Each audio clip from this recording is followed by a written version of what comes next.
on, my people? How we doing? How we doing? Let me just see where we're at. Let me get my shot correct.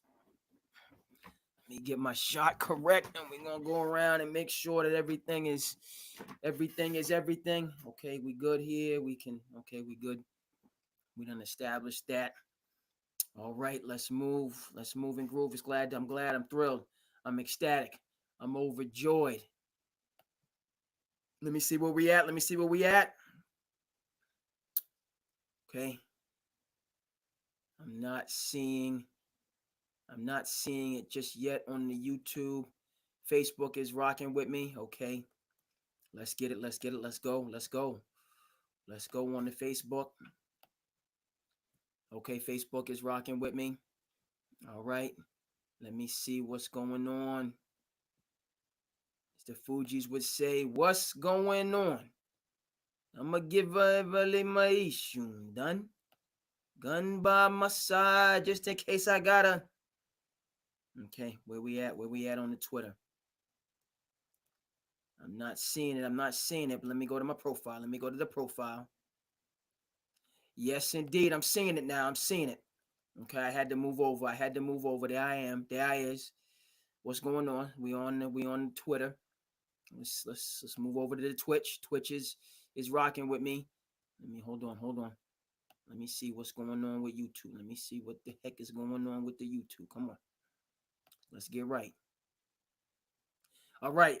Good. YouTube is rocking with me as well. We live. We in the building. We in full effect. That's good. Let's move this over here. And let's move that over there. Boop, boop, boop, boop. What's going on, my people? The Cape Cod Kid, I'm here with you. It's a beautiful thing. I'm glad. I'm thrilled. Ecstatic, as I said, to be back in action. We're doing this thing late night. It is what it is. We're doing this thing late night. I'm personally inclined to the late night hours. I know it's not everybody's cup of tea. We got folk that got to get up early for their work day tomorrow, and so they might not be able to catch it live. Hopefully, they go back and catch it after. But another late night episode, which is something that SandCity Sports is going to include and continue to be a part of the mix as we move into September proper. Out of the summer months, certainly kind of not as much. Although who knows? Clubs, not Club Sachet, but that nightcap, right? Nightcap is moving and grooving and booming. Even though Shannon and Ocho Cinco, they done moved it up with the Olympics. Shout out to, as I said, Nightcap. Also, shout out to the Volume and Colin Cowherd. And that was ahead of the curve in terms of understanding the new media and the shift. But I know that Nightcap will return to these later hours once NFL season starts in earnest, right? Once football gets back and is there, Nightcap will return and kind of be within similar hours. But nonetheless, this is when we have the time to get at you, and thrilled. And we're gonna blast off, as I said, all of the. Let me see if I can. Okay, so I can kind of see. All right. Let me just, because I'm seeing myself now in the YouTube space. That's good. Just in case anybody jumps in the comment, I can react to the comments in the Twitter space. I can see that as well. And I can see the Twitch. All right. And so we're going to dive right in. Thanks everybody. I know late night. So whoever's, but let's get right into this, folks. We're going to start with the Olympics. And in terms of basketball, Team USA handled business, got the gold medal. I know, it's Tuesday. This happened on Saturday. The women did their thing on Sunday. But I have to give my quick recap in terms of sealing the deal. Come to mind to me with Team USA in the Olympics off top. Nobody roots for Goliath. And for the history people, the sports historians out there, y'all know, that was a book written by the late, great Wilt Chamberlain, and it still rings true to today. Nobody roots for the favorite.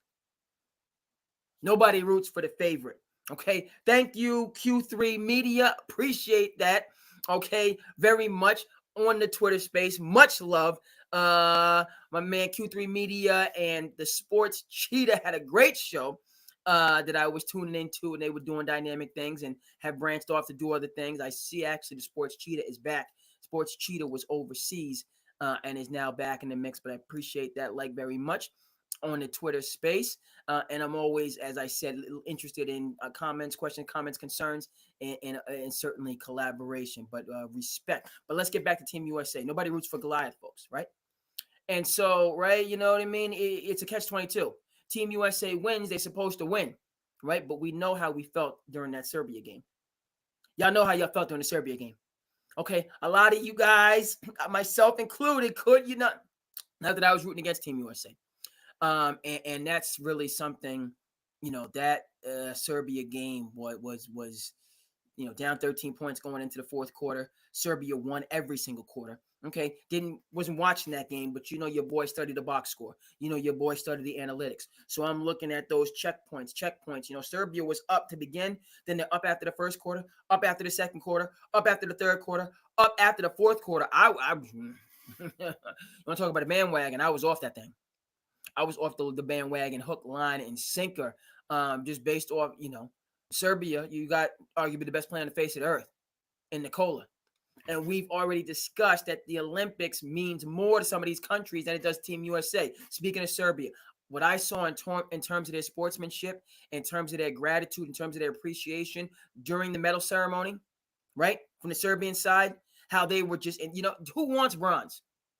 Nikola Jokic don't want no bronze. He didn't show up to Paris to get a bronze medal. Bogdan Bogdanovic didn't show up to Paris to get that good. To get a bronze medal. That's not what I'm here for. I'm not here for no bronze medal.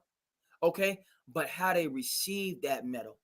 Okay, with gratitude, again, with appreciation, with recognition. That we do this for the homeland. We do this for the motherland. We do this out of our heart. Okay, even though we're athletes and we live a life of luxury, this is coming from a different place.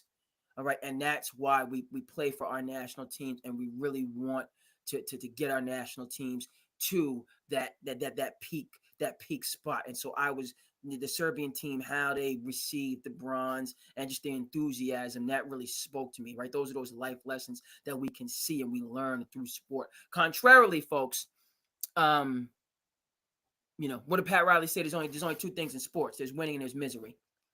All right, the French team they was feeling it. So those I was watching very closely, and if you go back watching, you see Team but look at some of the, it wasn't even a side eye. Side eye isn't the right word for how the French team looked at Team USA. Yes, acknowledge you won the gold, but there was a look in Wemby's eye. Okay, you can go back and see, you're making up narratives. Now, no, I'm not. Okay, and Wemby balled out, hit the first three to begin the game. He balled out, had a great game. And, it was just too much. It was just too much. And we'll discuss what Chef Curry did and what the team did down the stretch. But you want to talk about, you know what I mean, just, what did Edward Norton say in 25th Hour? Shout out to 25th Hour. That's one of Spike Lee's underappreciated classics. 25th Hour. I'm talking Edward Norton. I'm talking Philip Seymour Harris, the late great. Philip Seymour Hoffman, the late great. Barry Pepper in that movie, Tony Saragusa. We might have lost Tony Saragusa. I can't come up, but he's in that movie. Undercover, 25th Hour. If you haven't seen it, find it in the streaming world. I'm putting you on a little bit of game right now. I'm putting you on a little game right now. See 25th Hour. You will not be disappointed. Netflix is not recommending this. Your boy, the Cape Cod Kid, is recommending this for you. Netflix does a good job with their recommendations, though, right? When they, Netflix, when they would say you saw this one, you might like this one, they are on point. How they do it with the algorithms, that's beyond that. That's a whole other, brave new world that we live in with these algorithms. How they know what you're gonna like before you even know what you like it. Okay, but I know that you will like if you respect Spike Lee and a Spike Lee joint. Okay, you'll like 25th Hour. Go ahead and check it out. And another reason you're gonna like 25th Hour, I don't mind telling you, you're gonna like it. Your boy, you're gonna like it. It's not even a question. If you're gonna like it. It's a well done film. Undercover, you know what I mean? You're right. If you like a Reservoir Dogs, right? If you like a Reservoir Dog, you know what I'm talking about. The forerunner to Pulp Fiction, right? Our indie class. If you like a Usual Suspects, you know what I'm talking about. I'm dating myself. I don't care. All right, a Usual Suspect. If you like a Fight Club, you heard me. You're gonna like 25th Hour, even though it's one of these films that's kind of in limbo. It's kind of hard to find. Find it, you'll appreciate it. But what I'm getting at in that, also another reason you're gonna like it. I'm not done yet on this. I have to make this last point on this. And please, anybody comment, let me know how you feeling. But I'm going off without, you know what I mean? Why you'll like 25th Hour. Written by, the screenplay for 25th Hour is written by David Benioff. You say, who the heck is David Benioff? Game of Thrones. Say no more. Who the heck is David Benioff? Who the heck is D.B. Weiss? Game of Thrones. House of the Dragon. Say no more. Oh, yeah. Oh, yeah. Oh, yeah. Okay. David Benioff, right? We don't get to greatness just overnight. Right? We don't get to greatness overnight. David Benioff wrote the screenplay for 25th Hour. Spike Lee directed it. Out of this world. Edward Norton in that film. What'd he say? He said, champagne for my real friends and real pain for my sham friends. You heard me? Champagne for the real friends and real pain for the sham friends. What I saw from France on that medal stand, right? You can't express. This is beyond, you know what I mean? Oh, we won. No. This is beyond that foolishness and that juvenile behavior, the trash talking nonsense. Oh, we won. I'm gonna shove it in your face. Bad sportsmanship, the foolishness. I see it in you sports. Stomp it out early. It doesn't do anything for you. Stomp it out early. Okay, France on that medal stand. Whew. Wemby, hugging his mother after the game. Sports and it takes us. You know what I mean? And they wanted to do it for their country. And hey, I'm Team USA all the way, so I'm not having none of that. I'm home team all the way. But you know what I mean? You can kind of identify and appreciate just that sentiment. This game was not as close as the Spain game in 2008, right? It wasn't as close as the Serbia game. And Serbia was a thriller in Manila, right? Serbia. Hold on, we got chats. What's going on here? I got chats. Oh, okay. That's Riverside. Riverside's talking with me. Okay, that's Riverside. That's Riverside. That's my platform that was talking to me. What's going on? I can't. Hey, we got somebody. We got somebody that's watching. We got somebody that's watching. Hold on. Okay, good. I done pause myself on the. Hey, what's going on? Hey, what's going on? We got to hold on. Okay, let me just respond. I got a chat. What's going on, Preston? Hey, what's going on? Rocking with me late night. I appreciate that. That's one of my first comments. What's going on, Preston? Thank you for tuning in on the YouTube. What's up? That's what's up. Facebook is what it's doing. Again, it's a little bit late for people on the East Coast. I recognize that. A couple of views in the Twitter space. Respect. I appreciate that. I'm going to try to get, with everybody. Hey, like, comments, you do all that. Please like, comment, subscribe. Holla at your boy. Appreciate. But let's get right. We're talking about France. I'm going to make that connection. I gave you the 25th Hour reference. You won't be disappointed. For the 25th Hour. Check it out. And I gave you the quote, right? And this is only if you're 21. Only if you're 21. I'm not average. Only if you're 21. But he says, champagne for my real friends. And give me that real pain for the sham friends. The real pain for the sham friends. France, you touch my heart in terms of how y'all received them silver medals.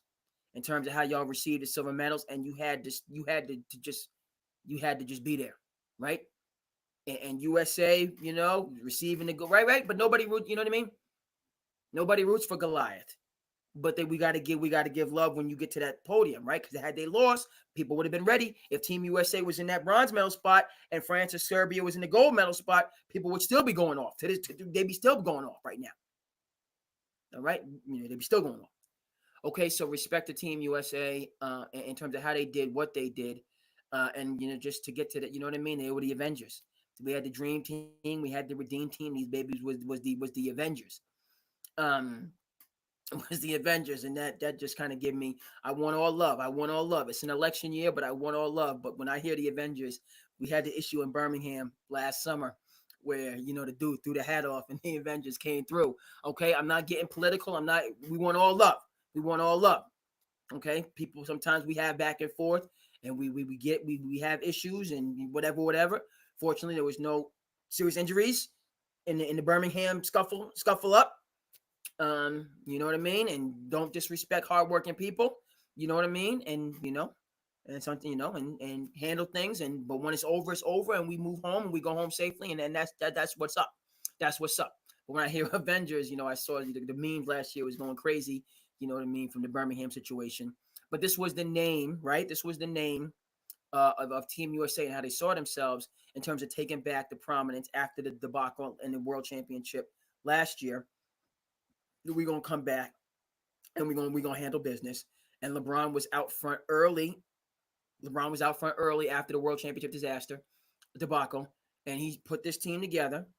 LeBron was crucial in putting a team together. LeBron, the Renaissance man who does so many different things, business, social justice, basketball, player, basketball, just organizer, clutch ball, whole 9 yards. And right, so this team got it done. There were some tough choices, which I'm going to talk about in a second. I'm going to talk about the tough choices. But again, nobody roots for Goliath, and you have to give the credit where the credit they see it. They achieved what they set out to achieve, and they have to get all the respect. Kind of so on and forth. There was a situation with Joel Embiid on the podium, and people, you know what I mean, French, people were, in their feelings, and they have a right because imagine if Embiid had played for France. Right. Imagine if Embiid had played for France. Oh my goodness! And I thought that France, from what I saw, could have done a better job of utilizing Gobert and Wemby at the same time. They kind of played them in different lineups, and what I thought they could have, Wemby and Gobert could have played more to me, just because Wemby, even though he's 7'4" and the taller of the two, he can do it from the outside. So you can put Wemby on the perimeter and then just bury Gobert. Wemby does have better post moves than Gobert, so that's where you can't really put Gobert out and bring Wemby in because he's not a 3-point shooter. But still, imagine if they had Embiid too. Yikes! With France. Though, and this is kind of what people, they did not, there was no Ricky Rubio, right, in the backcourt, who was a driving force for Spain. They didn't have, like, Fournier was there, he was doing his thing, but Fournier, he's a little bit older, a little bit longer in the tooth. France just didn't have the guard play to me. Right, the bigs, obviously, the continuity, doing it for your country, obviously, but USA could have turned up in the third quarter and smacked them boys around and got a double-digit victory. And you know it, I know it. In the third quarter, like, Team USA was comfortably ahead, and they let France hang around, and then Chef Curry did what Chef Curry had to do. Then Chef Curry did what he had to do down the stretch, and that's what I want to, right? So this is just a historic, that performance by the chef. And how he did what he did, the heck I'm talking about. It's historic. It's going to go down in the annals of history. That final sequence, that final 2 minutes is going down in the annals of history. It was, I'm going to say it was, you don't want to be prisoner. I was going to say Everest. It wasn't an Everest just because Everest moment is like 1972, right? When the Olympics, 72 Olympics, I believe that was in Munich. I should know this, being a history person. 50 years ago, was where the gold medal game was stolen from the Americans, and the Russian team had like 18 repeats before they won the game. But my point with that is, you remember it. And my point with the Steph Curry situation is, it wasn't, his shots did not decide the game. They weren't game-winning shots. They were game-sealing shots. But particularly the rainbow at the end, in that moment, to have the confidence and the gall, frankly, because the game is still in question. He could have missed that shot. France comes down to hits a three, and then now we're back in a one-possession game. So he could have missed that shot. So just the audacity to take the shot in the first place. But then you have to kind of understand who you're talking about, right? You have to understand the character and the you know what I mean? To take that, first of all, taking, again, not just that you could have missed it and the game's going to be close, but to take a trick shot, right? It was a circus trick shot. That's what it was. In a game where you are on the same court as LeBron James, you're on the same court as Kevin Durant, right? You're on the same, right? So you got greatness, right? Those are the big three, and AD, who did his thing defensively. Shout out to Chicago. Right? Best basketball tradition, bar none, in the country. Best basketball tradition. Shout out to Hoop Dreams. New Jersey has the best tournament. The Tournament of Champions in New Jersey is the best. But just for me, culture, players, Chicago. And that's Anthony Davis for you, right? So all around game, all around, right? Not just, you want to score a bunch of points and have terrible player efficiency, but all around. What AD did defensively, rebounding wise, willing passer, sometimes willing, it's unselfish to a fault, was huge. But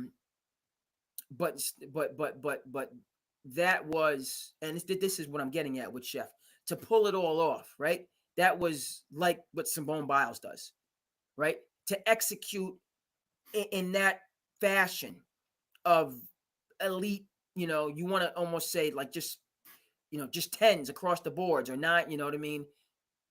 That was something that, is going to go down in the annals. You know what I mean? It's not the photo finish. I just want to be clear because we're having this conversation. Was it clutch? Was it not clutch?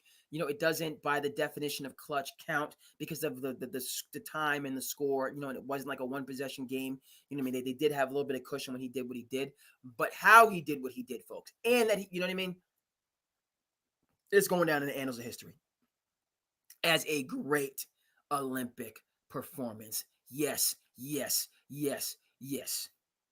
All of those things. But same, right? So when we talk about Michael Phelps, when we talk about Michael Johnson winning the 200 and the 400, yeah, I'm putting it there, folks. I'm putting it there. Yeah. Because it was just it was Mozart, right? It was Mozart. You listen to Mozart, and it's just right, the simplicity. When you see like a masterpiece is something that is exceedingly complex and at the same time very simple. It's a masterpiece. Okay, the complexity of it is off the charts, but it's very readily comprehended. You can see and appreciate and understand the greatness while recognizing the the loftiness of what you're witnessing. And that's what Steph Curry, that's like Tiger Woods at the Masters. Yes, because he pulled it off. Like, you know what I mean? That's the thing. Like, he didn't miss not one of those threes. It was it was one after the other, and he got it was just all, there wasn't a mulligan in there. It was just in succession. And the finale, the rainbow was just, the pinnacle, the heights of everything. And so, yeah. So Steph, right? But go back and watch it, folks. That's what I have to also kind of note in that. Like, as we are awestruck by Steph, look at the passing in those sequences, right? Steph kicked it to Durant. Durant kicked it back to Steph. There was unselfishness on one of the threes. I believe when he was at the top of the key and he up faked somebody. Shout out to his fundamentals, right? See how Steph schemes himself open. By the way, Steph Curry, and this is what he said when he was drafted years and years ago. A lot of people don't really, or a narrative about Steph Curry that I think is underappreciated is how strong he is. He had the ankle injuries early in his career. He's not a, you know what I mean? He's got muscles. He's a lean person. And then, he's 6'3", 6'4". He's not 6'3". He's not like a 6'2", 6'3". He's like a 6'4", you know what I mean? He has like Chauncey Billups. He's not lean, you know what I mean? As, Chauncey Billups, we call him the bodyguard, right? He's not like a physical, you know what I mean? Like Chauncey Billups had like a fullback frame, but Steph, he's cut. He's cut. And he obviously has, he's got good lower body strength, right? You know what I mean? Got good, strong lower body, like our, baseball players, that's where your power comes from. And where am I going? Why am I going with this? And then there's, because you don't do what he did in that way just without being, it's not, right? That's why Steph Curry, people blame him with, and I'm going to move off this point because I got a number of things we need to talk about because I ain't forgot about Tatum. I ain't forgot about Tatum. By the way, like, comment, subscribe, hit the like button, hit the, I appreciate you. We're just going to go around and see what the heck is going on. We got a couple people on the YouTube, respect and appreciation. Okay. Facebook is what it is. And we are a couple people in the Twitter space. I appreciate you, East Coast, West Coast. Love and appreciation. We on the Twitch. I ain't forgot about your boy, Jason Tatum. I ain't forgot about that. We're going to get into that. Okay. But with Steph, I just want to, as again we talk about, that's 1,000 shots a day to do what he did in that spot, how he did. That's 1,000 shots a day. That's the Mamba mentality. But in conclusion on the point, I was really encouraged. Watch those late possessions. That ball is moving around. He's not hogging the ball. He's giving, and there's nothing, you know what I mean? That's crazy. And basketball folks will know this, particularly, and I never, I'm a worker bee on the basketball court. I'm not one of these high level players. But when you get like these all-star teams together and you see these guys that are incredibly talented, but have high basketball IQs and they share the ball amongst each other. Not that nobody, because they're not scared to take the big shot. They're not scared to take the big shot, but they also, you know what I mean? When a man is hot, we're going to feed you, man. You hot, you know what I mean? We're going to go to the hot man. And you saw that taking place. There was just one sequence where the ball skipped all the way around. And from the baseline, they kicked it back out to Steph. I think that's when he up fake dude. Dude flew by. He took that one dribble, had time, and it was just like, you know what it is. So that was beautiful in poetry from a team standpoint to get Steph where he was. This Jason Tatum situation, man. I don't know what the heck is wrong with Steve Kerr. I don't know what's wrong with Steve Kerr, right? From the standpoint that you saw in the championship game that Derek White caught the DNP and Tatum, like when Durant came up, like that. So Durant came out, Tatum came in. Boom, done. He played, you know what I mean? Steph Curry got him going, with the look ahead dunk. And he was doing I got 5 chats. What's that going on with these chats, man? What's going on with these chats? Okay, these chats. Live stream chat? Who the live stream chat? Hey, what's going on? Okay. I got, all right, so I can see, the live, I can see what you're doing on the YouTube. I don't have to go to YouTube. I can see what's going on, my machine, man. Hold on. Hold on. My machine, man. Machine. I'm going to call you machine, man. Just keep, you know what I mean? What's good? What's good? I appreciate that. Okay? Couple people checking in with me. I didn't realize. See, I'm new to this technology. Some of the young folks is rocking with you. I appreciate the young folk rocking with me. I appreciate that. It's late, folks. It's past midnight, but guess what? It's summertime. Summertime. We getting it right now. Now, if it was September and October, I don't know on a Tuesday.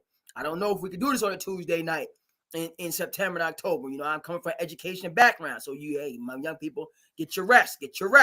But we in the summertime. We get it. The Cape is rocking right now. The Cape is rocking. Beautiful weather today. Beautiful weather.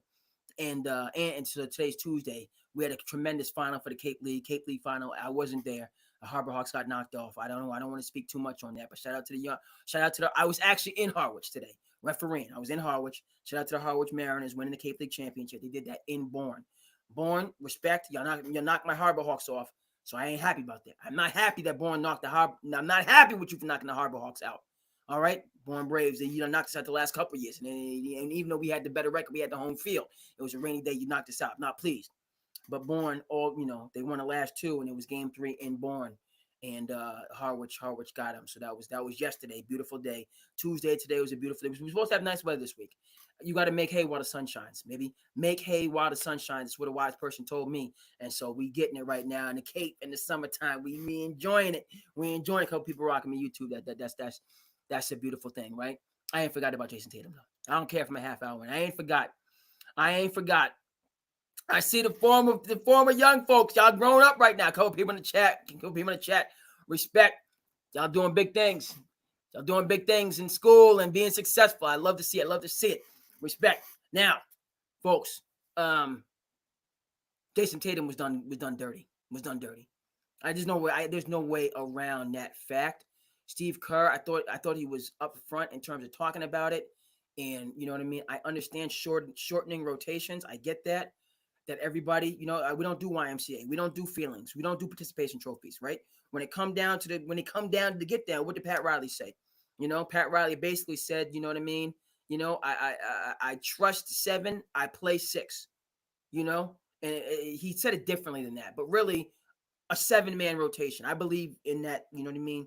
I'm because Tibbs is my guy. Tibbs is my guy. He's my coach for the Knicks. a 7, a short rotation, right? So I understand all of that. Nonetheless, Jason Tatum not only is an NBA champion, all NBA first team. He plays defense. He's coachable. He's team first. For somebody, if a player is pouting or has that's the thing that even makes me more angry about the whole Jason Tatum situation, is that those would be the only justifications for a player of his caliber and skill. And like Jason Tatum, right? My 2K people know who he is. My 2K people know who he is, right? He's the cover boy. He's the cover boy in the cover of 2K, okay? And deservedly so. And my man Jaylen Brown should be on the cover soon too. I ain't forgot about Jaylen. And he's doing some incredible things in the community right now. Incredible things. Okay? I ain't forgot about Jaylen. But Jason Tatum, not just he's the cover boy for 2K, he is, you know what I mean? All of the great things about LeBron and about KD and about Steph Curry, and they're great players, but they have the team sense and all the rest of that stuff. Tatum embodies all of that as well. So why the heck is he not getting on the floor? You know what I mean? He's not. If you get somebody that's like in between the team and angry, and causing dissension, then you would have to use that nuclear option. But that's not who Jason Tatum is, and I won't hear any arguments otherwise. I mean, he didn't bring that. Jason Tatum did not bring no negative energy to Team USA. He's not bringing none of that. So, and you saw it in the gold medal game, the rotation where like Derek White, yes. We know that Derek White is there to be a worker bee, to be an energy guy, to be like an Andre Iguodala, right? Type of a player, to do all the little things. That's not necessarily what you want Jason Tatum to do, even though he can do that.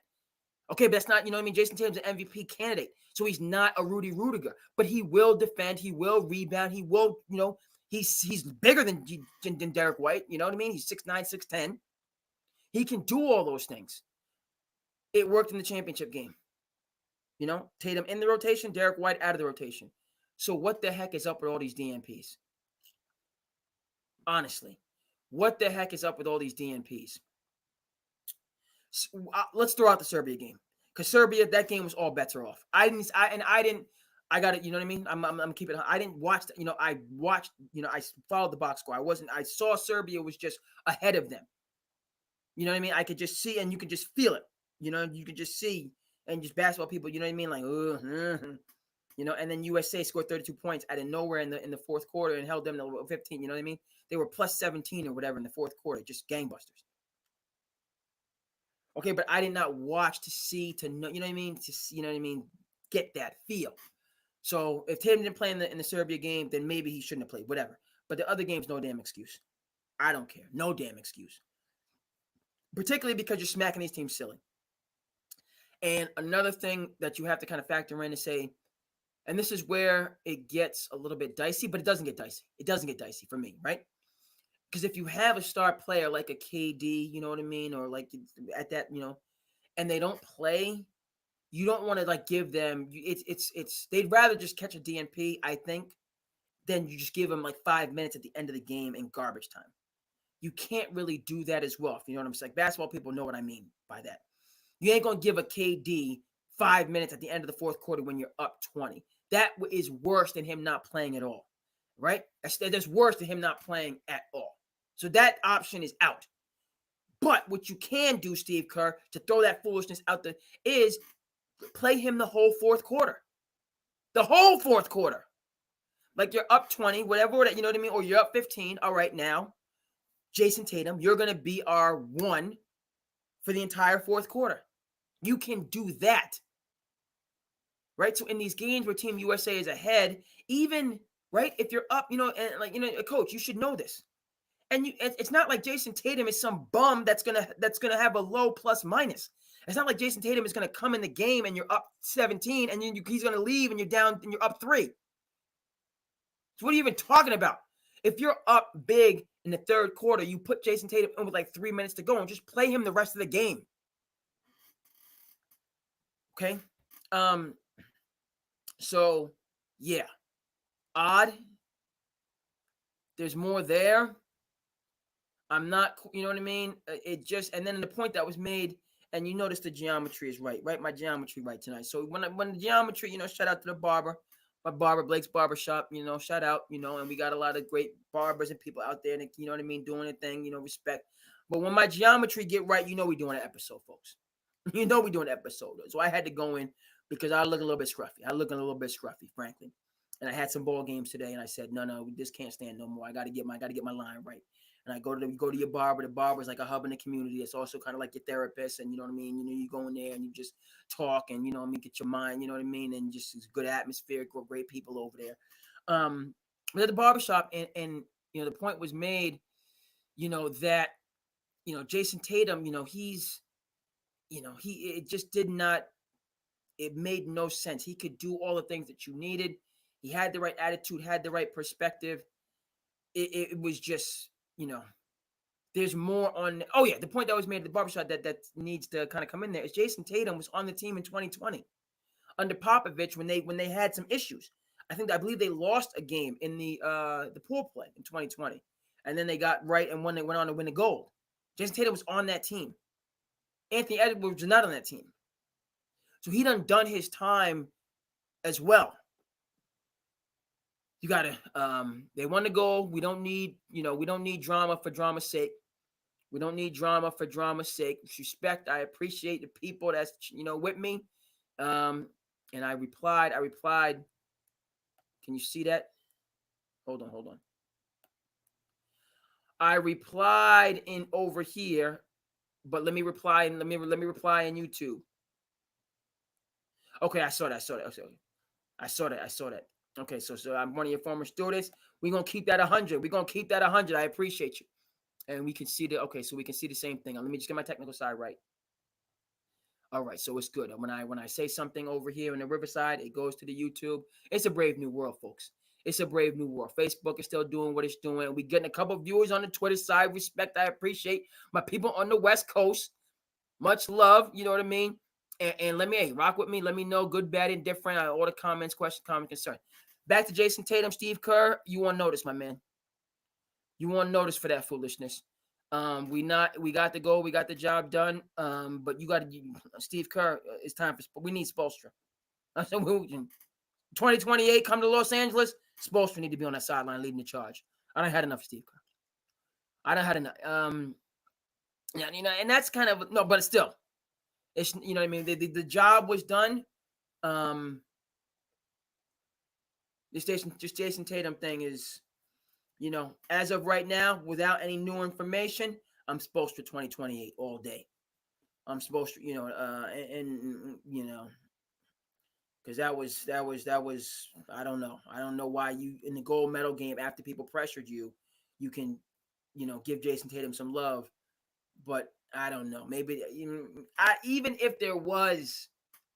You know what I mean? I still can't, even if Jason Tatum did, and I imagine he was a little bit pissed because there was disrespect.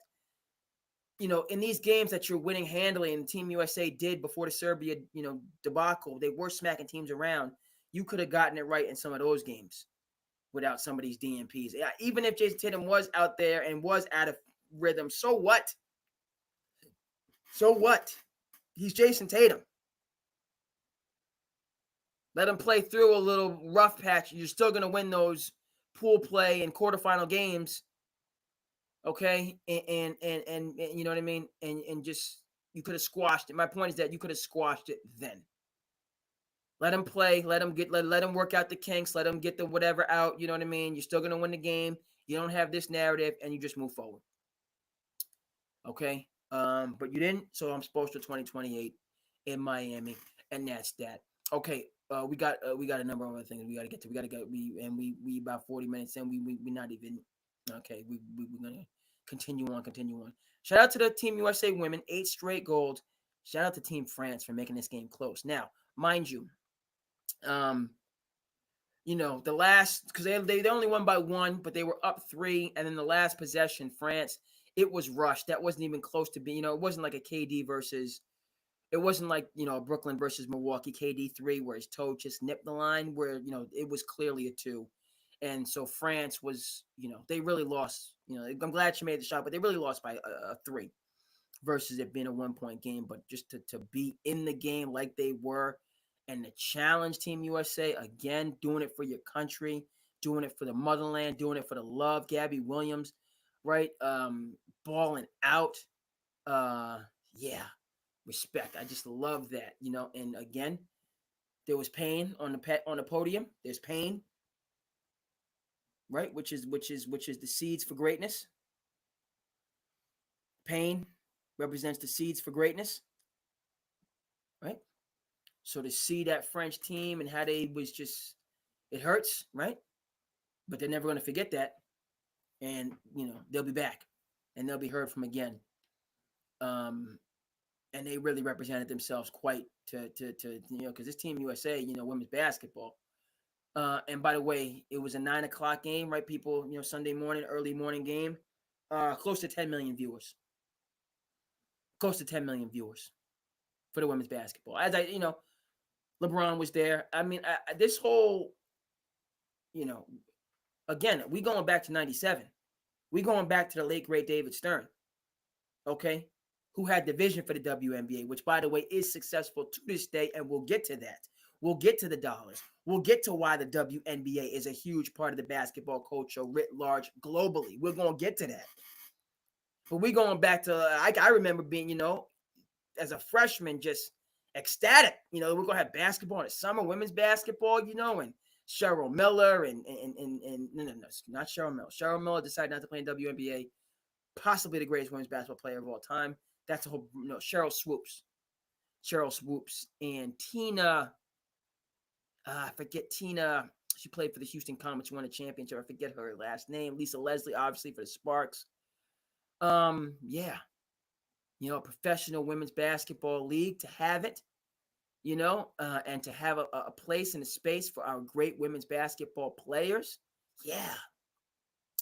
That's 97, right? 27 years ago, the league is still going on and going, I said it, strong. And they done won 8 straight gold medals, and they've been dominant. And so first, let me just get to the Team USA and this, you know what I mean? So respect. Diana Taurasi has 6 gold medals. 6. Left UConn in 03, 02? I believe Sue Bird was 02 and Taurasi was 04. I think that's how it worked out. So Taurasi 04, 08, 12, 16, 20, 24. Taurasi 6 gold medals. The White Mamba. Right? Folks, and I've been on both sides of this, but it really kind of hit home, crystal clear that Caitlin Clark and Angel Reese would have been great additions to the Team USA roster if they could have had 14 people, right? But that's not really right. We can't just have 14 people just to get ratings. It's really a 12-person roster, and what we have to establish. I'm not retiring and refiring, right? I sense a little dip in my energy. You know what I mean? As we come up on the 43-minute mark, but now I'm back on my game, baby. We might get 2 hours. 12:30. We might have to smash through that 1 o'clock, right? Because it's the summertime, right? You know what I mean? We in the mix. We in the move. We in the move and the groove. And the energy dip, but now we back. Okay, all right. Like that little power burst when you went to Sonic. I ain't got a power burst. So we back. We're full energy and force as we attack this topic, and there's a number of the things that we got to get to. Please like, comment, subscribe. I'm interested in all of that. Comments, certainly. What's good, what's bad, what needs to be better, all that good stuff. Let me know. Okay, now back to Caitlin Clark and why Team USA made the right decision, and why just we have to put respect that, right? Caitlin Clark is extremely marketable, and she's extremely talented, and she's great for the game and all the rest of that stuff. The Team USA women's basketball program, you have to wait. You got to wait to get on, because I just told you the White Mamba has 6 gold medals. White Mamba has 6 gold medals. Brianna Stewart is like 4. And in the women's game, you know what I mean? Like they're, like the top players want to play in the Olympics. They want to be there. There's an extremely strong culture. They want. This is something that they check off. This is an achievement that matters. Right? And it's the same on the men's side. But on the men's side, if we didn't have the disaster last year in the World Championships, LeBron and the Avengers wouldn't have come on back. They would have let the next generation handle business. They would have let the Tatums and the Anthony Edwards and the, handle business. the New Jacks wasn't doing what they were supposed to do. Like the Mikal Bridges, who's going to lead my Knicks to a championship. 2025 NBA champions, New York Knicks. We'll come back to that. Okay, the New Jacks wasn't getting the job done, so the old heads had to come back and get it right. Okay, but if we handle business and we were smacking teams still like we should be, then LeBron and Steph, it's interesting that Steph, that he wanted to be there to get a gold medal. That was an interesting narrative. But it would have been like, KD has plenty of goals. Like, you know what I mean? AD, like these guys, you know what I mean? I think they would have let the young guys have it had we been rolling because they've already had that moment. Whereas the women, and I have no issue with this. I got no issue with Aja Wilson getting 6 gold medals. I got no issue with Breanna Stewart getting 6, you know what I mean?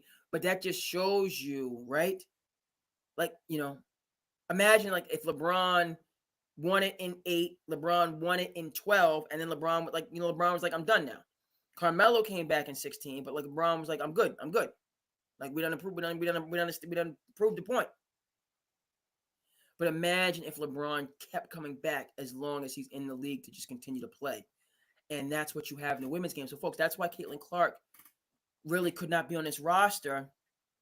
She might have been a fringe player, but not really because you have to pay your dues on the women's side. It's just a fact of life. And there's not the space for the New Jacks without leapfrogging somebody that has waited 4 years and deserves that spot, right? So that's the whole Caitlin Clark, and it's not just Caitlin Clark. It's also our homegirl from B-More, Angel Reese. Oh, yes, who's balling out. That's why these two new faces of the league had to stand down. They did. And the ratings were still high. But even, you know what I mean? Even, we can't do that. We can't do that with this Olympics because it's serious, right? Sometimes people say it's not that serious, but this is that serious, right? Sometimes when you out, yo, girl, not that serious. No, this is serious. This is really serious. This code, you know what I mean? Shout out to the wire. A man got to have a code. This is the real code. And in Team USA, you have to, because, you know what I mean? There's that, you know what I mean? We're not going to let Caitlin Clark get her first gold medal and deny the White Mamba her 6th gold medal. We're not doing that. If the White Mamba won a 6th gold medal, if the White Mamba won a 7th gold medal, White Mamba going to get that 7th gold medal. Now, that's 4 years out. Taurasi is getting long in the tooth, but Taurasi, aging like that fine wine. You heard me, babe? She aging like that fine wine. You heard me? Yes. So Taurasi might still be thorough and ready in 2028. You know what I mean? And she Los Angeles kid connection and all that stuff. You know what I mean? She might want a 7th gold medal. She might already be scheming it up. And she's going to be giving you 15, 16, 17 points and a little bit of attitude. You know what I mean? You want to talk about clutch points? You want to talk about clutch players? That's the White Mamba right there. Right? So you got to stand down. Now, Caitlin Clark and Angel Reese, you know what I mean? All, good fortune, you know what I mean? All that stuff, you know what I mean? Love. They're going to be there in 2028. But, right, we saw, like, that they made the right decision. 2024, we got to give credit where credit is due. The ratings were still there. And, yeah. We got greatness, and we're going to appreciate the world, and shout out to France and shout out to the rest of the world for showing strong and making that gold medal game very, very, very competitive. It was very, very, very competitive. But the USA women were not to be denied at all, and came through. And it was a beautiful thing. We're gonna just touch, Olympics, just kind of big picture. And then we're gonna move on. We got some football we're gonna get to. We got some football things that are happening. Patriots, you know what I mean? We're gonna discuss the Patriots, and we got some of the young Jacks, the new Jacks that's already, Caleb Williams is already looking, Bo Nix is out there already looking. So and any given Sunday. Any given Sunday is what you right. So we have some things that are percolating right now in the NFL that we need to get to. But I just want to look at the Olympics overall. I had a couple off days. Everybody have off days, right? I had some off days, last week here and there. We got to get, we no excuses. We don't have no excuses, right? We don't have excuses, right? Nobody cares. Work harder. Um, but in full honesty, and just full disclosure, I had some off days where I didn't do everything that I needed to do, and that's like where the Olympics. It's a beautiful thing because right, this is some of these. This is 4 years, 4 years for their moment. In these different sports, right? If you haven't seen the 1500 meters race, check it out. It's crazy. You saw what happened with Noah Lyles in the 100-meter race. Crazy. Okay, uh, Shakari Richardson. Apologize if I get that name wrong. Let me go over here and Google that up. Let me, Shakari, you know what I mean? Getting the Shakari Richardson. Yep. Okay. Getting the 100-meter. What the heck is this going on here? Oh, that's the. I thought the TV here was like a separate screen. Maybe I'm getting a little tired, but not so much. Not so much. Shakari Richardson getting the 100-meter, the 4x100 meter, getting her gold medal. How she finished that race, coming from behind. That gave me, really a lot of right. We have days. Everybody have days. That's just life. Doesn't matter who you are. It is what it is. But it was crazy. The on different ends of the spectrum. I'm over here having a pseudo pity party with all these resources, all this opportunity, all of this, abundance that I'm, fortunate to have in my life. Is everything easy? Do we have challenges? Yes. But, overall, first world problems. I have a lot of first world problems in my life. Okay. Really a lot of things that are not problems. Just need to get out of everybody else's business and do me. Right? A lot of our problems is you know what I mean. We in here doing the boo boo. We doing a lot of boo boo, right? And if we just got out of everybody else's business and just did our own thing, we'd have a lot less problems. You heard me? That's just me. I don't know. Um, but the Olympics is great because you get a chance like the Katie Ledeckis. We just going with the people that that is just. But every one of these athletes, they really put themselves on that journey just to have that moment and that chance to get there, and then for people to actually get there. Okay. Why is her name escaping my mind? Gabby Thomas, our 200-meter champion. Why can't I remember these top sprinters? Yes, Gabby Thomas, our 200-meter champion, who I found is from Northampton. She's from the Commonwealth. Say what? Shout out to the Harvard Crimson. Neuroscience. Say what? You know what I mean? And just you get it, talking and how, she made it through Harvard and decided, that she was gonna pursue, you know what I mean?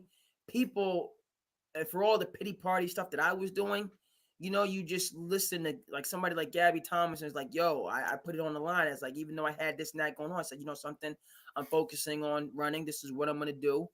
And I'm doing it. And the people said, do this, do that, do the third, and no, I'm doing this. And now that she's a gold medalist, and now that you know what I mean, she's all the way up. It's all applause now, right? But where was the support when you was in the grind, right? If you've seen that meme, how many people are with you during the support time? How many people are with you during the congratulations time? If you've seen that one, right,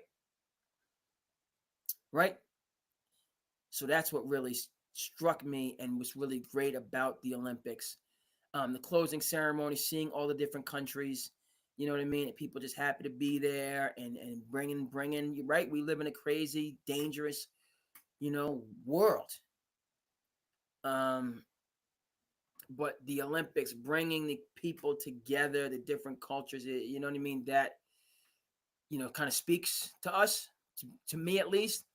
But then just, that's really a lot of, I think that lesson more so because everybody's not, the superstars are the superstars, and the global icons are the global icons, and then there's just humanity, the rest of us, and for the majority of us, the story of the Olympic athlete is really the story of our lives, I think, right? Is that, the majority is anonymity, right? One of my heroes, Ken Burns, documentary filmmaker, one of my great heroes. Check out Ken Burns. You'll learn to like history. Even if you don't like history, you'll learn to like it through Ken Burns films. I guarantee that. You might not need to watch 10 hours of the Civil War, but you can watch half an hour, and I think I'm very confident you'll appreciate it. But Ken Burns talks about, and it took him, by the way, 5 years to do the Civil War project, which is still, early 90s. So what, 30 some odd years, right? But, 5 years of, he calls a vow. He said when he does his project, he says, I got to take a vow of poverty and anonymity. I take a vow of poverty and anonymity. So nobody wasn't screaming, wasn't when he was doing the project. He was just a working class, person, paycheck to paycheck in New Hampshire. But then we have the Civil War documentary, and then that was, I mean, he's a luminary now, and he just does all the projects that he wants to do, and great projects, and plenty of money and all the rest of that stuff. But in the formative years, it was poverty and anonymity. So the Olympics, I that's the takeaway. That's really, we have our days. I was having a day, it was crazy to be having my day and just out of sorts and got to get through this and that and the third. But then to be seeing people on that podium and on that gold medal stand on the absolute other end of the spectrum, and I think that informed me a lot, that, you know what I mean? Hey, you know what I mean? You're going to have them, whatever. But there's another way to go about this. There's a Gabby Thomas way to go about this. There's a, you know what I mean? There's a Katie Ledecky way to go about this. There's a Simone Biles way to go about this, right? As well. Not that you're gonna ever get to that podium, but in our own lives, I think, and you know what I mean, that can inform us if we can have anywhere, if we can have any, like a smidgen of the consistency and the consistency, and then just the vision and passion for the things that we do, that these Olympians have. Um, you know, what everybody else says. Who cares? Be damned. We'll reach our own podiums, and that'll be a beautiful thing. So shout out to the Olympics. So yeah, basketball. We're not gonna do too much NBA because we discussed that through the Olympic teams and those storylines and those narratives. We're gonna finish. We're gonna about an hour. We're gonna do some NFL here. And interest in full disclosure, let me just go check, like, comment, subscribe. I appreciate you. A couple people rocking with me. Couple people. I appreciate that. We're gonna come back to basketball. Actually, I'm gonna do some football, and then we're gonna come back to basketball. I've talked about Steph, but there's a couple Steph Curry narratives that I'll probably finish with this. Steph Curry, the greatest point guard of all time. Steph Curry, the greatest shooter of all time. Those things will be discussed. But I'm going to do some football, and then I'm going to loop back to those things, and that'll be the conclusion of the show, unless anybody else has anything. So on and forth. NFL, let's just play the hits in terms of what we saw. Caleb Williams looked good. Bears put up a whole bunch of points. It might be a new day in the Windy City. Preseason is the preseason, right? Preseason is tantamount to, what's the preseason, right? I'm not going to, NBA, Summer League, whatever. It's the preseason. Nonetheless, eye test from the beginning, Joe Burrow was a dude. You know what I'm talking about. He's been injured. Another reason why the AFC is an absolute juggernaut.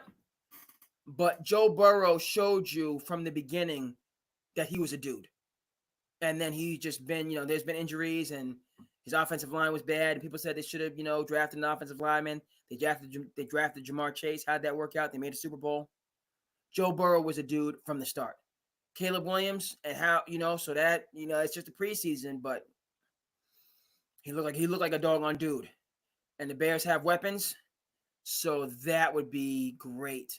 a city that, has been kind of in the doldrums to kind of get some momentum and be in there and be in the mix? Are they going to all of us? And the NFC is just wide open, frankly. I think the AFC is an absolute gauntlet, and there's just really no two ways about that. The NFC is much more wide open. Shout out to the Detroit Lions, who I want to see get back to the NFC Championship game. Yes, I said it. Love Dan Taylor. Hold on, Lions coach. I say Dan Taylor. Dan Taylor is a coach. Lions coach. Dan Campbell, excuse me. Dan Taylor is one of our good coaches here on the Cape and Islands region. Dan Campbell, yeah. But that would be, for me, I just love and then football, the parity in the league and new teams rise up.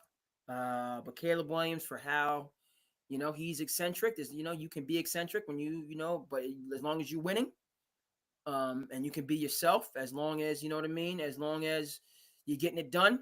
And so how he came out there, boom, bang, bang. So, hey, man, paint your fingernails and wear the outfits and be outspoken. Because if you're getting the job done on the field, all that stuff is gravy. He went out there, boom, ping, and handled his business on the field. Bo Nix for the Denver Broncos, who have been lacking a quarterback since Peyton Manning. And, who were lacking quarterback, it was like John Elway, nothingness, Peyton Manning, nothingness, and now maybe Bo Nix can be a serviceable quarterback to execute Sean Payton's offense, to get this team rocking and rolling, and so that they don't give up 70 points to the Miami Dolphins. And Sean Payton isn't on the sidelines going off and face beat red, screaming at a veteran quarterback. That's another interesting storyline. That if Broncos with the Walton money, I hope they're not the stupid money at the table, giving all this money to Sean Payton. It wouldn't really make them, because they do got that monopoly money, right? But would I like to see the Broncos get into a nip and tuck game and maybe steal one from the Chiefs? That would be, and Sean Payton, to kind of, after this rocky start, to kind of get back on his feet and show that, listen, I'm a coach that could do it and do it at the highest level. And last year was what it was, but now I'm back in the saddle. Speaking of back in the saddle, really excited for the Chargers. Love Harbaugh. Love those doggone khaki pants that he be wearing. In terms of, you know what I mean, just has his way of doing things, and I ain't changing. I'm walking around in my khaki pants like I'm a physical ed teacher, from the 1980s, and I coach football, and you know what I mean, and I coach, I coach football, I coach baseball, and I'm an assistant coach on the basketball team, and and just walking around with that old school standard, old school way of doing things, quirky, loved his parents, in the after they won a championship at Michigan, who's got it better than us? Who? Nobody. I mean, that's the energy you gotta have. Appreciate and be grateful. Who got it better than us? Nobody. And you can see how Harbaugh is, how he is, and the dad was a coach. The two sons are very good coaches. Really excited for the Chargers. Crazy that the Harbaughs are both in the same conference. So the Chargers and the Ravens, that's going to be, but I think, he just knows ball. He knows how to coach. You know what I mean? And people say he's going to burn through some people. Let him burn through them. Because and I just, with Harbaugh, and you know what I mean? Because you can be different and do things your way. But listen, Harbaugh bought a natty to Michigan. Harbaugh took a natty away from the SEC. Are you kidding me? Since when does the Big Ten take natties from the SEC? That don't happen no more.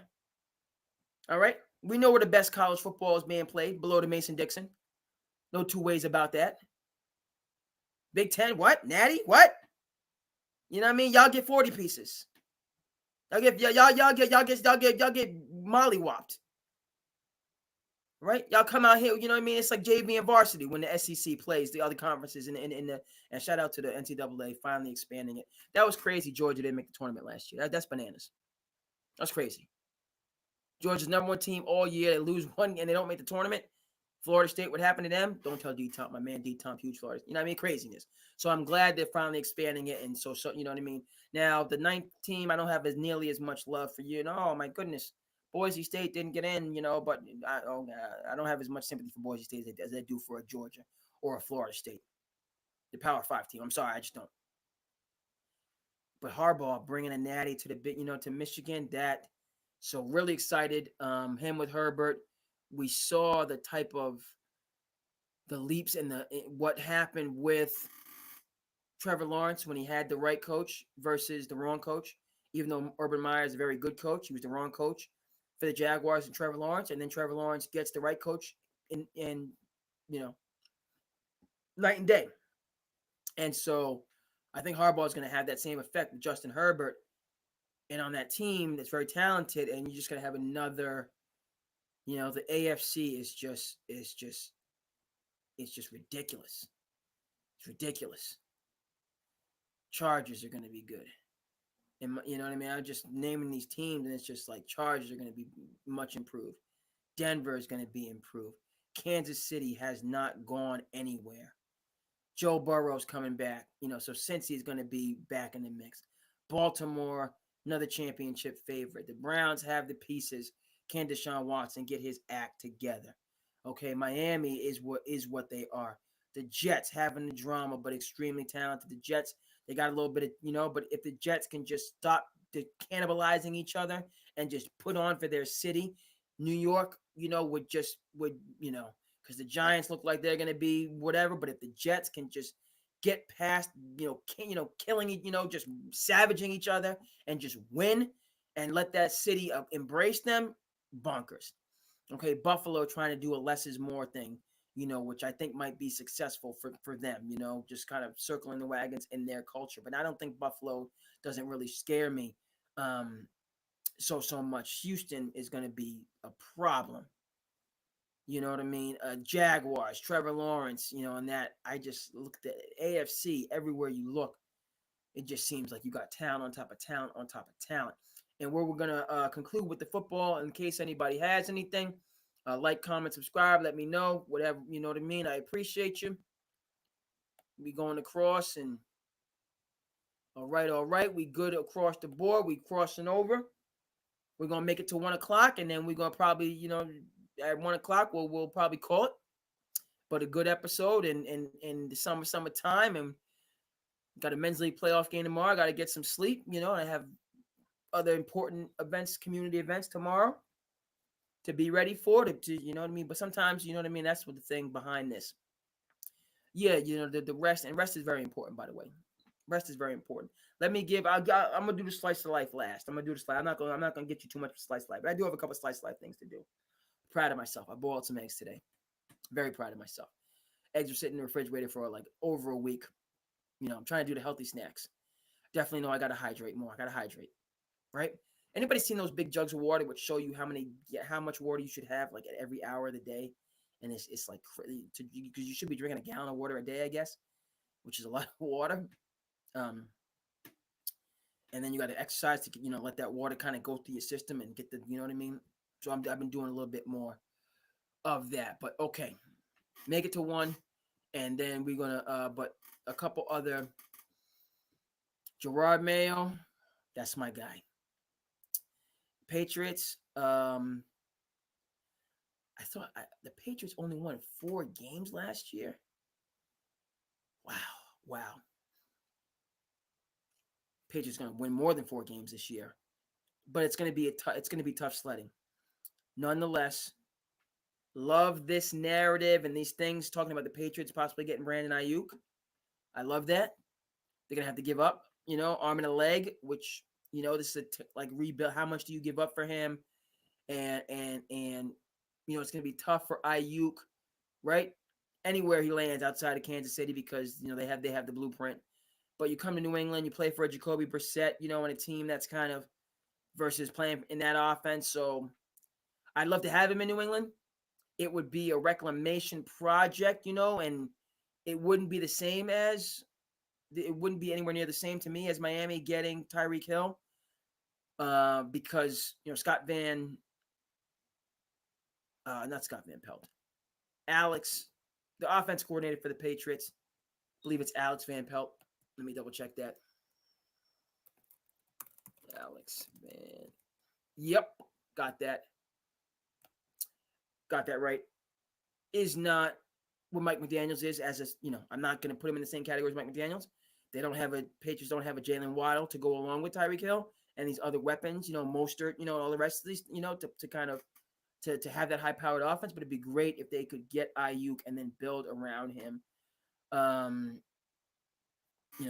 that whole situation, is Ayuk, San Francisco not trading him, on and on and on. Bottom line is this: it's not that you win or lose; it's how you win or lose. Not that you win or lose; it's how you win or lose. The Patriots are going to be competitive this year. They're not going to get blown out.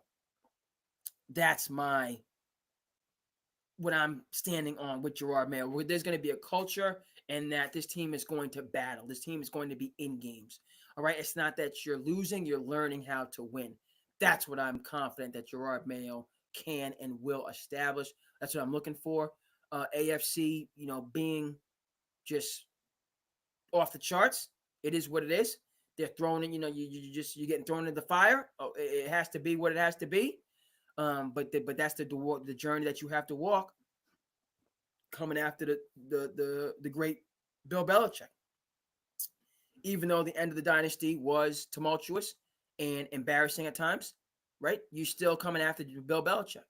And Bill Belichick didn't become who he is on Easy Street. Go ahead and check out the two Bills. Matter of fact, I might throw on the two Bills after, as I'm doing my little boop. Throw on the ESPN Plus, the 30 for 30. I might have to get the two Bills in my life. There's so many great 30 for 30s. You can't go wrong. Got to let Willis out. Willis, we got to walk around. Got to get Willis. We went for a nice little walk today. Today was a good day. It's a busy day, and tomorrow's gonna be a busy day. It's a beautiful thing. Beautiful thing as the summer kind of winds down. All right, and then we got some challenges ahead, and they're gonna be beautiful as well. To step up to the plate, on the new challenges. And hey, that's what you got to. That's what it is. That's the challenge. I've said challenge a number of times. That's the reality that can bring the best out of you, or you can kind of fall back. You can fall back. Gerard Mayo is going to step forward and stand tall. He's going to stand tall. Patriots are going to be competitive. They're going to be. You're going to lose to the Jets. You're going to lose to the Dolphins. You're going to probably lose to the Bills. Okay, but you're going to go down swinging. You're going to land some punches. You might get a dub, but I'm gonna connect on a couple. I'm gonna give you something. You're gonna have to feel me now, baby. You're gonna feel me, baby. Okay, you know what I mean. And by the way, I was, there's certain people that in life, right, that have that mentality. Like I'm talking it now in a room by myself, like lowering my voice. You're gonna have to feel me now. You know what I mean? You know what I mean? But just some of the fantasy chat. I'm on a losing streak in my baseball league. I gotta get right because I'm about to get bounced from the playoffs. It's not fair. My bats just went silent, so that's a different point. But you know what I mean? There's people in your life that that live that mentality, right? I'm not a lover, not a fighter. And you know what I mean? Depending on what you hear from the women, you know what I mean? They might say what they say, but lover, not a fighter. But then you got those people that's just like, yeah, man, I might lose, but I'm gonna get some shots in. I might take an L. I might get dotted up or whatever. You know what I mean? All in. You know what I mean? Not gonna do anything crazy. But you gonna feel some of my power too, in the losing effort. Because I'm gonna stand tall. That's what I'm expecting from Gerard Mayo. That's what I'm looking forward to from this Patriots team this year. Okay. After Tom Brady, I'm not gonna. We've already talked about it. It was a wild, magical carpet ride once Tom Brady left New England, and what these last 4 years have been. And everybody, what the heck I'm talking about. It's not just that the Patriots lost, how they lost, and the disparity between do your job in the Patriot way, and then the last 4 years, and then all the drama that surrounds it has just been wild. Frankly, Gerard Mayo is going to come in and establish some stability, okay, and a culture and a toughness. And you know what I mean? And they're going to, there's not going to be, but I'm just, the people that are going to want to, the record and the good old days with Bill, you know what I mean? I can't wait to push back, and I'll come on your show, you come on this show, whatever, but battle these people. because I think, and I'm saying that the Patriots will be, they're going to be fighters. They're going to be in the mix. They're going to hold their own in, but their record is going to be a losing record. And then they're going to have to build, to slowly build it up to get back to contention in the AFC East, and then kind of go from there. But I'm pulling for the Pats big time this year. Okay, in conclusion, we made it to 1 o'clock. We're about an hour and 15 minutes.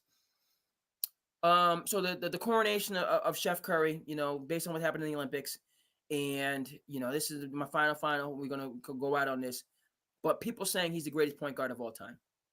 All right, folks, let's just go over a couple things, right? Right? So first of all, right, Steph Curry may be a point guard by, definition, because he's not a two guard, because Clay is a two, so therefore he's the point guard. But Steph Curry is a tweener. He's a combo guard. He's as much two guard as he is point guard, even though he is a skilled and willing and capable passer, right? But, to say, first of all, Steph Curry's career, pound for pound, does not match up to Magic Johnson's career. Period. Just pound for pound. Now, you can say the fortune, Steph's got 4, Magic's got 5, and, their stats, and Steph Curry changed the game with his shooting, and, we can look at their stats. Obviously Steph scored more. Obviously Magic had tremendous, many more assists than Steph. That'd be interesting to kind of look at their total points accounted for between them. That'd be a good, because I think it's either close, or maybe slight advantage Steph, or advantage Magic in terms of total offense, points, and assists. Obviously Magic is a much better rebounder. Neither one of them are shutdown defenders. But yeah, for me, so the 5 championships, the however many finals that Magic went to. We want to talk about super teams, right? Steph, you played with Durant. Look at Magic's team, playing with Kareem, playing with James Worthy, Michael Cooper, Byron Scott, AC Green, Bob McAdoo. Like, Magic's teams were absolutely filthy and loaded. So, the championships are the championships. Why I just say, it's twofold. First of all, Steph is more of an undersized shooting guard. He's more of an undersized shooting guard than he is a point guard. That's my first, you're putting him at point guard because you don't have anywhere else to put him. And you don't want to put him at the 2 guard because you know who's at 2. So you don't want to put him at 2, and you're trying to squeeze him in this all-time team, so you throw him at the point guard. No, we're not doing that. Okay, you're not going to sneak him in over here just because you can't put him over there. He's not a traditional point guard. Quote-unquote traditional. What does that even mean? You know what I mean? So even if you put him in the point guard space, Steph Curry, pound for pound, is not better than Magic Johnson. And you can talk all of your logo threes that you want.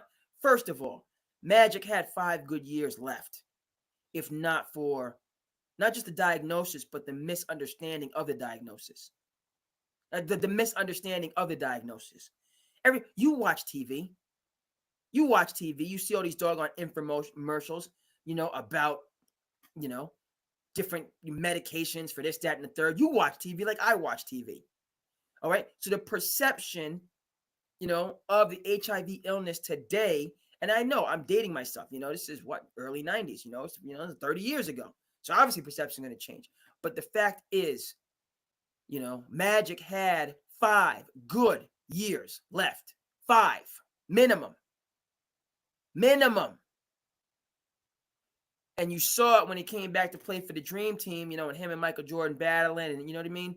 And even Magic Johnson says it today, I should have stayed. I shouldn't have let them force me out the game. He had good years left that we didn't get a chance to see, unfortunately. That's first of all. So when you're talking about, Steph's numbers, give me pound for pound. Now, I'll give you the championships. You can keep all the 4 championships, but give me Magic's statistics when, versus Steph's career statistics over the, not the averages is what I'm looking at. A, B. Okay. So for all of, Steph's half-court logo, Magic would have killed Steph, taken him down on the block, skyhook all day, every day, short corner, just demolished him.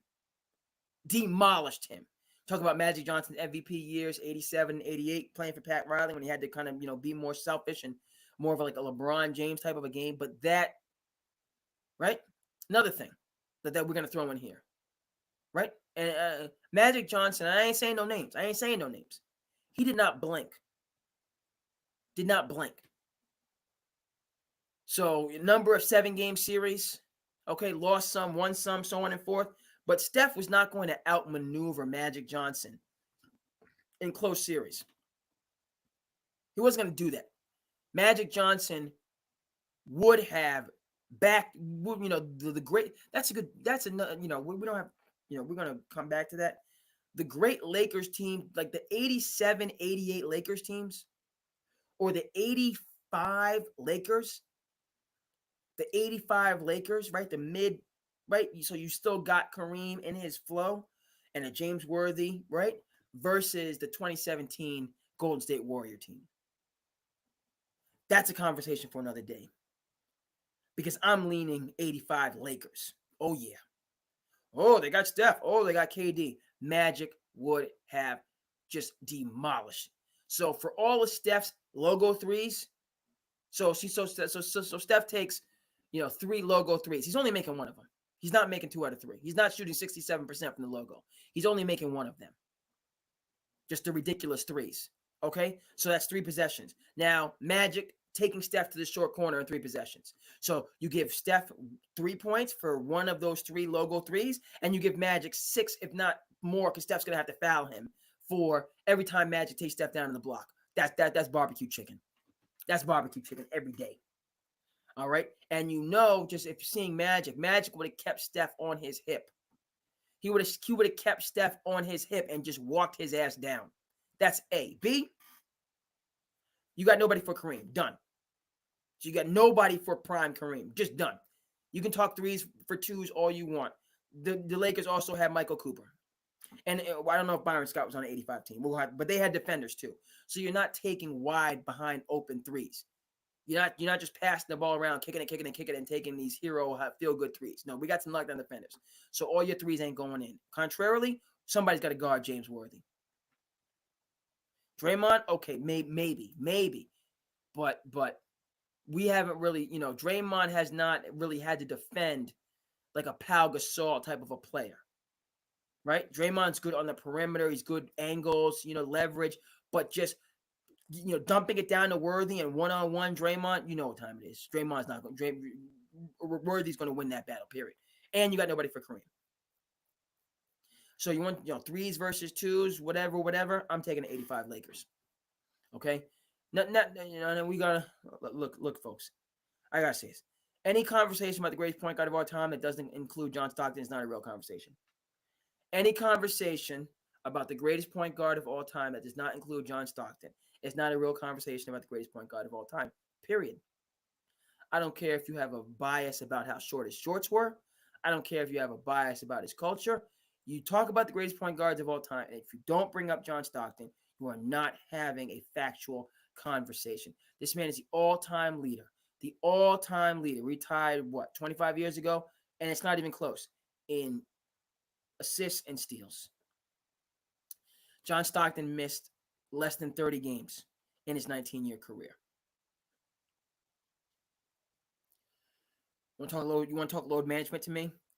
You want to talk about all of these? This guy's a first ballot Hall of Famer just because he's on it, because his rating is 90, 95 and 2K, and he can do all these crazy tricks, but he never shows up in crunch time, has never been to an NBA Finals, but he's a first ballot Hall of Famer, and he's the great.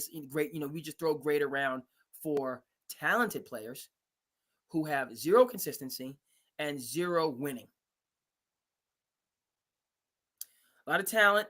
There's a lot of stuff going on in IG and TikTok. They're very fashionable. They're not consistent, and they don't win. But you're going to tell me that these guys are in the all-time, conversation above John Stockton? And obviously Zeke is right there in the mix, right? Zeke is right there in the mix. Okay? Now with Zeke versus a John Stockton, now Zeke has the back-to-back championships, no doubt about it, but he doesn't have the longevity. So Isaiah Thomas played basically like 10, 11, 12 years, had injuries, right? John Stockton played 19 years and missed 30 games. He played every single game, 15, 16 seasons out of his 19. Hard work is a skill. It's a skill, folks. So, yeah, he needs to be in the conversation, right? John Stockton needs to be in those conversations. Is John Stockton a better, is Steph better than John Stockton? I can give you know what I mean? But I'll do it grudgingly. Well, Steph changed the game, and he's the best shooter of all time, and he's got all these championships, right? How many of those against Michael Jordan? Right? Yeah, Patrick Ewing would have some championships. Charles Barkley should have some championships. John Stockton and Karl Malone would have some championships. All right, how many Steph championships were against Michael Jordan? Right, exactly. All right, so the championship narrative and debate, you can throw that right out the window if that's going to be the force multiplier that puts Steph over the top against John Stockton. No, and then along with that, folks. So Steph, is he the all-time leader in anything? By like a long shot. Okay, if a player was going to break John Stockton's assist record or steals record, it's been a quarter century. So who's up? Who's breaking those records? Shouldn't LeBron? Is LeBron going to break John Stockton's assist record? That's a good thing to check. I want to check how close LeBron is in terms of his all-time assist to John Stockton. I don't know. I don't think he's close. I don't think he's close because LeBron has played 20. What? LeBron came in 04. So this is year 20. Came in 04, graduated in 03. So this is year 20. John Stockton played 19 and again missed 30 games in those 19 seasons. So even though Stockton probably has more games than LeBron, but it might be close. All right? Put some respect on John Stockton's name, please. He needs to be in these conversations. He may not be the greatest of all time, but he needs to doggone well be in these conversations. And some of y'all, Steph Curry. And I'm not. We about getting to that time, okay? But greatest point guard of all time, pump the brakes. Pump the brakes on that. Greatest shooter of all time, a stronger argument. Jerry West, Larry Bird, Pete Maravich, Reggie Miller, Ray Allen. Okay, pump the brakes, right? We gotta you know what I mean. We don't want to be, and I gotta use this word, and I'm kind of I'll conclude. So I'm gonna stay with the Chef Curry. I'm not gonna dive too deep into some of these other narratives that are there. We want quality over quantity, right? We want quality over quantity. But with Chef Curry, he's great. He, you know what I mean? But we're not just going to give him these all-time, whether it be point guard, whether it be shooter, whether it be top 5. We're not doing that based on the spectacle, which was the gold medal game. Okay, I'm not doing that. Others, maybe. Me, heck to the no. Okay, he's in the conversation. Okay, but you gonna give my old school cats some love. You're gonna give John Stockton some love and respect when you're talking about point guards. I've said it and I'll say it again. You're gonna give Isaiah Thomas some respect when it comes to when we're talking about point guards. Okay, you know what I mean? And Steph Curry, okay, now that's a little bit more because Steph, Isaiah is like 6'1". Steph's about 6'4", so he's giving up a couple inches.